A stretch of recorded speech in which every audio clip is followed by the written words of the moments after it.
नमस्कार मित्रांनो, कपिल सिब्बल हे नाव आपण गेल्या अनेक वर्षापासून ऐकत आलोय. कधी संसदेत, कधी केंद्र सरकारमध्ये मंत्री म्हणून, कधी राजकारणात आणि गेल्या काही वर्षांमध्ये तर सर्वोच्च न्यायालयातल्या अत्यंत महत्वाच्या घटनात्मक प्रकरणांमध्ये युक्तिवाद करताना. पण एक प्रश्न आहे, कपिल सिब्बल नेमकी कोण आहेत? एकेकाळी युपीएससी उत्तीर्ण झालेला तरुण, ज्याच्यासमोर IAS होण्याचा मार्ग खुला होता, त्याने IAS ची नोकरी का स्वीकारली नाही? ते वकिलीमध्ये आले कसे आणि पुढे भारतातील सर्वात प्रसिद्ध सिनियर ऍडव्होकेट्स पैकी एक कसे झाले? इतकंच नाही, कायद्याच्या या अभ्यासू व्यक्तिमत्वाच्या आत एक कवी आणि लेखकही आहे आणि त्यांनी सिनेमासाठी गाणीही लिहिली आहेत. म्हणून आजच्या या व्हिडिओमध्ये कपिल सिब्बल यांचा संपूर्ण प्रवास थोडक्यात पण व्यवस्थित समजून घेऊया. नमस्कार मित्रांनो, मी वैभव आणि वैभव डिकोट या आपल्या युट्यूब चॅनलमध्ये आपलं स्वागत. कपिल सिब्बल यांचा जन्म 8 ऑगस्ट 1948 रोजी पंजाब मधील जालंधर येथे झाला. त्यांचे वडील होते हिरालाल सिब्बल. हिरालाल सिब्बल हे स्वतः अत्यंत प्रसिद्ध वकील होते. कायद्याच्या क्षेत्रातील त्यांच्या योगदानासाठी त्यांना इंटरनॅशनल बार असोसिएशन कडून living legend of the law हा सन्मान मिळाला आणि भारत सरकारने त्यांना पद्मभूषण देऊन गौरवलं देखील. म्हणजेच कपिल सिब्बल यांच्या घरात कायदा हा काही नवीन विषय नव्हता. पण केवळ वडील प्रसिद्ध वकील होते म्हणून मुलांनीही वकिली केली तर असं नाही, कारण पुढे कपिल सिब्बल यांनी स्वतः वेगळा मार्ग तयार केला. कपिल सिब्बल यांनी सुरुवातीचं शिक्षण चंडीगड मधील सेंट जॉन हायस्कूल मध्ये घेतलं. पुढील शिक्षण दिल्लीच्या प्रसिद्ध स्टेफन्स कॉलेज मधून घेतलं. इतिहास विषयात त्यांनी पदव्युत्तर शिक्षण पूर्ण केलं. त्यानंतर त्यांनी दिल्ली युनिव्हर्सिटीच्या फॅकल्टी ऑफ लॉ मधून LLB पूर्ण केलं आणि पुढे कायद्याच्या उच्च शिक्षणासाठी ते अमेरिकेत गेले. हार्वर्ड लॉ स्कूल मधून त्यांनी आपलं LLM पूर्ण केलं आणि याच काळात त्यांच्या आयुष्यात एक असा निर्णय झाला जो पुढे त्यांच्या संपूर्ण कारकिर्दीची दिशा ठरवणार होता. 1973 मध्ये कपिल सिब्बल यांनी सिव्हिल सर्व्हिस एक्झामिनेशन म्हणजेच UPSC उत्तीर्ण केली आणि त्यांच्या समोर IAS मध्ये जाण्याचा मार्ग खुला झाला होता. पण सुरक्षित प्रतिष्ठेची सरकारी कारकीर्द त्यांनी ती स्वीकारली नाही. त्यांनी वकिलीचा मार्ग निवडला. स्वतः कपिल सिब्बल यांनी नंतर सांगितलं की त्यांना हायरार्किकल सिस्टम मध्ये काम करणं आणि कोणत्याही प्रकारची जी हुजुरी करणं पसंत नव्हतं. त्यामुळे त्यांनी सिव्हिल सर्व्हिसचा मार्ग सोडून कायद्याच्या क्षेत्रात पुढे जाण्याचा निर्णय घेतला.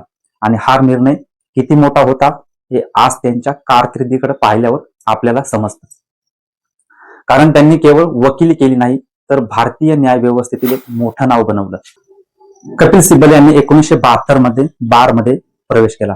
1983 मध्ये त्यांनी सिनियर ऍडव्होकेट म्हणून डेझिग्नेशन मिळालं आणि 1989 मध्ये त्यांची additional solicitor general of India म्हणून नियुक्त झाली. म्हणजेच वयाच्या तुलनेने सुरुवातीच्या टप्प्यातच त्यांनी देशाच्या सर्वोच्च कायदे व्यवस्थेत आपली वेगळी ओळख निर्माण केली. पण त्यांची कारकीर्द फक्त कोर्ट रूम पुरती मर्यादित राहिली नाही. ते राजकारणात आले, संसदेत गेले, केंद्र सरकारमध्ये मंत्री झाले आणि कायदा, शिक्षण, माहिती व तंत्रज्ञान अशा महत्वाच्या खात्यांमध्ये त्यांनी काम केलं.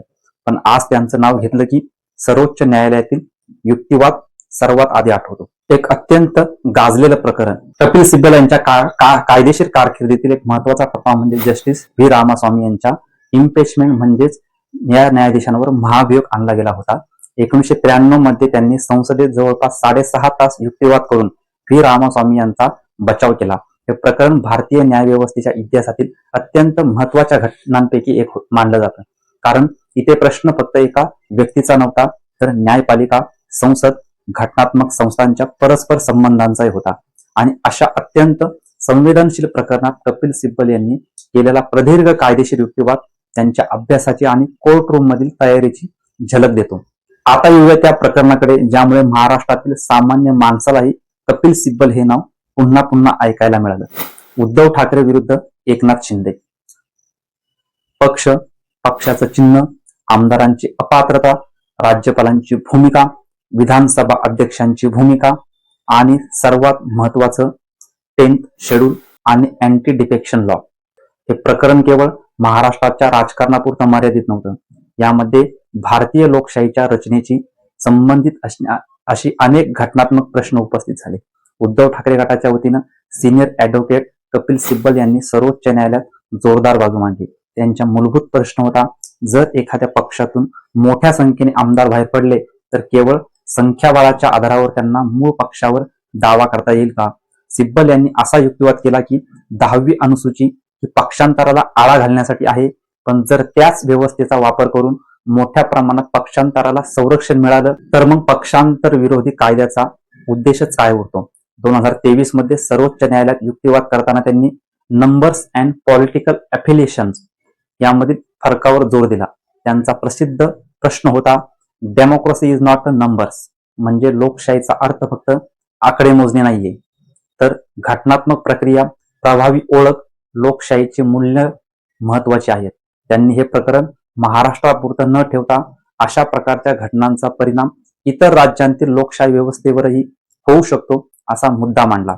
आणखीन एक सुनावणी दरम्यान त्यांनी 10th शेड्यूलचं स्वरूपच उलट केलं जात असल्याचा युक्तिवाद केला आणि न्यायालयाच्या विलंबामुळे लोकशाही निर्णयांवर परिणाम होऊ शकतो अशी भूमिका मांडली. म्हणूनच शिवसेना प्रकरणात कपिल सिब्बल यांचा युक्तिवाद हा केवळ उद्धव ठाकरे यांच्या बाजूचा युक्तिवाद नव्हता. त्यामध्ये पक्षांतर विरोधी कायदा, घटनात्मक संस्था आणि लोकशाहीच्या प्रक्रियेबद्दलचे व्यापक प्रश्न उपस्थित करण्यात आले. पण कपिल सिब्बल फक्त राजकीय प्रकरणांमध्येच दिसतात का? तर याचं उत्तर आहे नाही. 2024 मध्ये प्रबीर प्रकरणातही कपिल सिब्बल यांनी सर्वोच्च न्यायालयात बाजू मांडली. या प्रकरणात अटक आणि आरोपीला अटकेची कारण सांगण्याचा घटनात्मक अधिकाराचा प्रश्न उपस्थित झाला. सर्वोच्च न्यायालयाने 15 मे 2024 रोजी दिलेल्या निर्णयात अटकेची कारणं लिखित स्वरूपात सांगण्याच्या अधिकारावर संपूर्ण निरीक्षण केली आणि अपील सुद्धा मंजूर केलं. अशा प्रकरणांमधून एक गोष्ट स्पष्ट होते, कपिल सिब्बल यांच्या वकिलीचा एक महत्वाचा भाग म्हणजे घटनात्मक अधिकार आणि न्यायालयीन प्रक्रियेवर जोर देणं.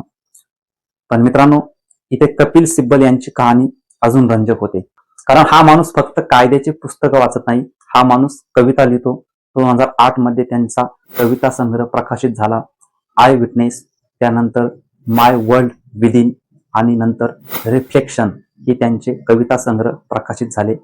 शेड्स ऑफ ट्रूथ हे समकालीन राजकारणावर आधारित त्यांचं पुस्तकही प्रकाशित झालेलं आहे. म्हणजे एकीकडे संविधान, कायदा, न्यायालय आणि दुसरीकडे कविता. आणि हो, कपिल सिब्बल यांनी गाणीही लिहिली आहेत.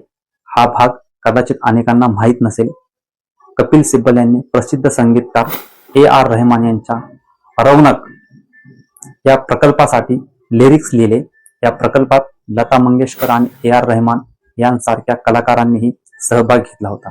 त्यांच्या अधिकृत संकेतस्थळावर लाडली हे गाणं कपिल सिब्बल यांच्या लिरिक्ससह उपलब्ध आहे.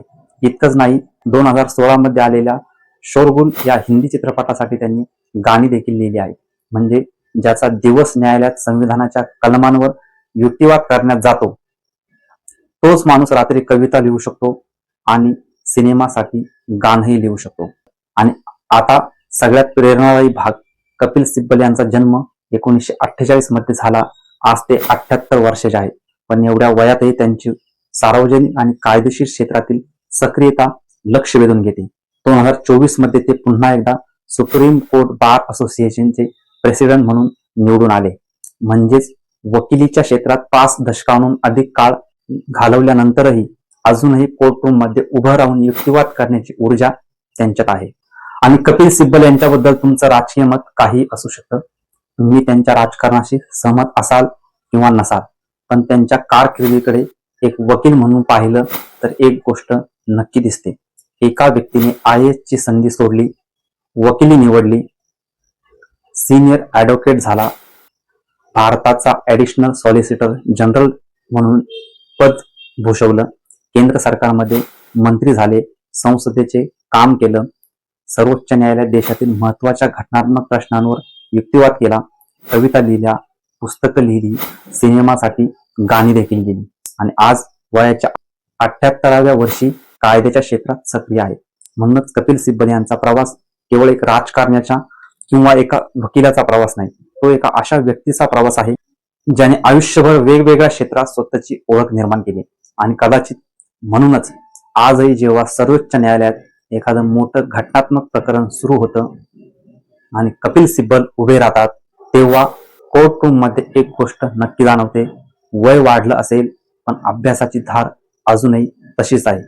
मित्रांनो, कपिल सिब्बल यांच्याबद्दल तुम्हाला काय वाटतं एक वकील म्हणून त्यांचं काम, त्यांची कोर्टरूम मधील शैली आणि संविधानाबद्दलची त्यांची भूमिका तुम्हाला किती प्रभावी वाटते कमेंट्समध्ये नक्की सांगा. अशीच व्यक्तिमत्व आणि त्या व्यक्तिमत्वांमागची खरी माहिती समजून घेण्यासाठी वैभव डिकोट या आपल्या YouTube चॅनलला सबस्क्राईब करायला विसरू नका. जय हिंद.